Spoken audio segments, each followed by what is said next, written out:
வணக்கம் நண்பர்களே, இயற்கை நம்ம சேனல்ல மீண்டும் உங்க கவிதா. எல்லாரும் எப்படி பார்த்தீங்க? நல்லா இருக்கணும். அதைத்தான் எப்பயுமே கடல்கிட்ட கேட்பேன். என்னன்னே தெரியலப்பா, தக்காளிக்கும் எனக்கும் ஆகவே ஆகலைன்னு நினைக்கிறேன். தக்காளி பொடி பண்ணணும்னு போனேன், அதுவும் வேஸ்ட்டாக போச்சு. அதுக்கப்புறம் தக்காளி கம்மியான விலையில விற்கிது அப்படின்னு சொல்லிட்டு வாங்கிட்டு வந்தேன்ப்பா.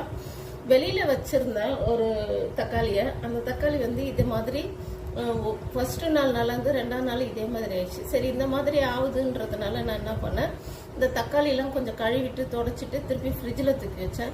ஃப்ரிட்ஜில் தூக்கி வச்சோம் இந்த மாதிரி ஆகுது. இந்த மாதிரி ஆகுதா? அப்போ நம்ம என்ன பண்ணுறது அப்படின்னா, இந்த தக்காளியை வந்து நம்ம கட் பண்ணும்போது கூட இதோட விதை கூட அவ்வளோ வந்து சத்தா இல்லை, நன்னியாக இருக்குது. விதை வந்து உருண்டையாக வரல.